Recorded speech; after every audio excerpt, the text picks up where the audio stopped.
ಸ್ನೇಹಿತರೆ, ಎಲ್ರಿಗೂ ನಮಸ್ಕಾರ. ನಾನು ನಿಮ್ಮ ಈರಣ್ಣ ಕೊಟ್ಟಿಗೆ. ಒಂದು ಊರಲ್ಲಿ ಒಬ್ಬ ರಾಜನಿರ್ತಾನೆ. ಎಂತ ರಾಜ ಅಂದ್ರ ಬಹಳಷ್ಟು ಸುಂದರವಾದಂತ, ಅಷ್ಟಂತಿ ಪವರ್ಫುಲ್ ಅಂತ ಒಬ್ಬ ಒಳ್ಳೆ ಇಂತಿ ರಾಜ ಇರ್ತಾನೆ. ಅವಾಗ ಏನ್ ಮಾಡ್ತಿರ್ತಾನಂದ್ರ ಪ್ರತಿ ಊರಲ್ಲಿ ತಾನೇನತಿ ಊರನ್ನ ದಸ್ತಿ ಅಂದ್ರೆ ಊರಲ್ಲಿ ಏನತಿ ಪ್ರವಾಸ ಮಾಡ್ತಿರ್ತಾನೆ. ಯಾವ ಊರಲ್ಲಿ ಏನ್ ಕಷ್ಟ ಇದೆ, ಏನ್ ಸುಖ ಇದೆ, ಅವ್ರಿಗೆ ಏನ್ ತೊಂದರೆ ಇದೆ, ಅವ್ರ ಕಷ್ಟಕ್ಕೆ ಆಗ್ತಿರ್ತಾನ. ಹೀಗೇನೈತಿ ಪ್ರವಾಸ ಮಾಡ್ತಿರುವ ಸಂದರ್ಭದಲ್ಲಿ ಏನಾಗತ್ತಂತಂದ್ರ ಅವನ ಶರ್ಟಿಗೆ ಹಾಕಿರ್ತಕ್ಕಂಥ ಒಂದು ಮೇಲಿನ ಗುಂಡಿ ಏನಾಗ್ತೈತಂದ್ರ ಬಿಚ್ಚಿ ಬಿಡ್ತೈತಿ. ಆದ್ರ ರಾಜ ಅನ್ನಲ್ಲಮ್ಮ. ಹೀಗಾಗಿ ಅಂತಿ ಬಂಗಾರದ ಗುಂಡಿಗಳನ್ನ ಹಚ್ಚಿರ್ತಾನೆ ಶರ್ಟಿಗೆ. ಅದಕ್ಕ ಅಲ್ಲಿರ್ತಕ್ಕಂಥ ಮಂತ್ರಿಗಳನ್ನ ಕರೆದು ಕೇಳ್ತಾನ, ನೋಡು ಮಂತ್ರಿ, ನನ್ನ ಶರ್ಟಿನ ಮೇಲಿನ ಗುಂಡಿ ಏನೈತಿ ಬಿಚ್ಚಿ ಬಿದ್ದಿದೆ. ಯಾಕಂದ್ರೆ ಶರ್ಟ್ ಏನೈತಿ ನಾನು ಹಂಗ ಹಾಕಿ ಅಡ್ಡಾಡಕ್ ಬರುದಿಲ್ಲ. ಅದಕ್ಕೆ ಇಲ್ಲಿ ಯಾರಾದ್ರೂ ಈ ಗುಂಡಿಯನ್ನ ಹಾಕಿ ಕೊಡೋರು ಅದಾರ ನೋಡು ಶರ್ಟಿಗೆ ಅಂತ ಹೇಳಿ ಕೇಳ್ತಾನ.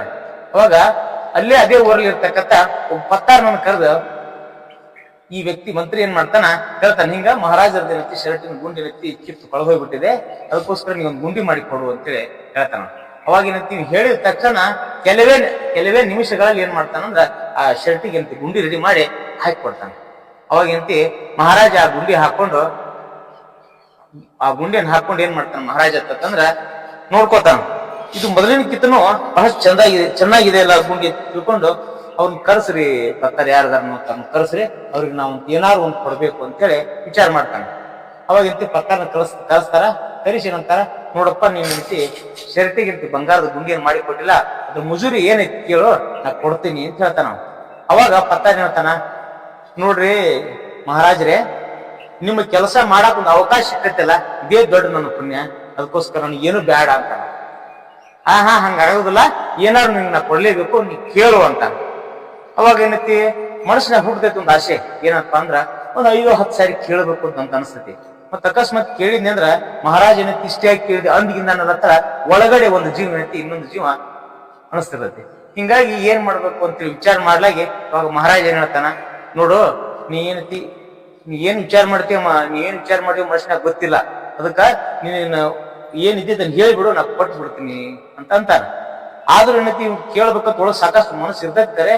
ಆ ಕೇಳಕ್ಕಿಂತ ಮುಂಚೆ ಏನೈತಿ ಅವಾಗ ಏನ್ ಹೇಳ್ಬಿಡ್ತಾನ ಅಂತಂದ್ರ, ಇಲ್ಲೇನ್ 2 ಗ್ರಾಮಗಳು ಕಾಣಿಸ್ತಲ್ಲ, ಆ ಗ್ರಾಮವನ್ನು ನಿನಗೆ ಪಳವಳಿ ಆಗಿ ಕೊಡ್ತೀನಿ, ಅವನ ನಿಂತಿ ನೀನೇ ಇಟ್ಕೊಂಡ್ಬಿಡು ಅಂತ ಹೇಳ್ತಾನ. ಅವಾಗ ಒಂದು ಕ್ಷಣ ಮೌನವಾಗಿ ಬಿಡ್ತಾನ ಪತ್ತಾರ. ಯಾಕಂತಂದ್ರ ಅವ ಬೇಡ್ಬೇಕಾಗಿದ್ದು 5,000-10 ಸಾವಿರ ಅವನ ತಲೆ ಒಳಗಿದ್ದು. ಇವ ಕೊಟ್ಟಿದ್ದೇನಪ್ಪಾ ಅಂದ್ರೆ 2 ಊರನ್ನ ಬಿಟ್ಟು ಕೊಟ್ಬಿಡ್ತಾನ. ಹೀಗಾಗಿ ಅವ್ನ್ ಎಷ್ಟು ಖುಷಿ ಆಗತ್ತೆ ಅಂತಂದ್ರೆ ಹೇಳಲಾಗಷ್ಟು ಖುಷಿ ಆಗ್ತೈತಿ.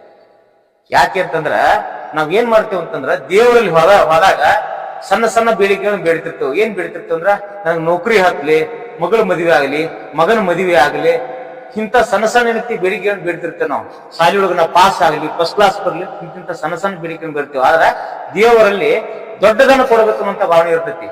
ಅದಕ್ಕೆ ನಾವೇನ್ ಮಾಡ್ಬೇಕಂತಂದ್ರ ದೇವರಲ್ಲಿ ಹೋಗಲೇ ಅವ ದೇವರನ್ನ ಏನ್ ಕೊಡ್ತಿ ಕೊಡಪ್ಪ ಅಂತ ಹೇಳಿ ನಾ ಕೈ ಮುಗಿದಿ ಬಂದೇವ್ ಅಂತಂದ್ರ ಅವ ದೊಡ್ಡದ ನಾನು ಕೊಡ್ತಾನ. ಆದ್ರೆ ನಾವು ಸಣ್ಣ ಬೇಡ್ಕೊಂಡ್ ಬಂದೆ ಅಂದ್ರ ಆಯ್ತು ತಗೊಂತ ಅಷ್ಟು ಕೊಟ್ಟು ಕಳಿಸ್ಬಿಡ್ತಾನೆ. ಅದಕ್ಕೆ ನಾವು ದೇವ್ರಿಗೆ ಹೋಗಲ್ಲೇ ಸಣ್ಣದನ್ನ ಬೇಡೋಕಿತ್ಲು ದೇವ್ರು ಏನ್ ಕೊಡ್ತಿ ಕೊಡಪ್ಪ ನೀನೇ ಅಂತೇಳಿ ಆ ದೇವರಲ್ಲಿ ನಾವು ಬೇಡ್ಕೊಂಡೇವ್ ಅಂದ್ರ ಖಂಡಿತವಾಗಿಲೂ ಅವ್ನು ದೊಡ್ಡದನ್ನ ಕೊಡ್ತಾನ, ಅವ ದೊಡ್ಡ ಮನುಷ್ಯನಾಗ ಇರ್ತಾನ ಅಂತ ಹೇಳ್ತಾ ಈ ಕಥೆಯನ್ನ ಮುಗಿಸ್ತಾ ಇದ್ದೀನಿ.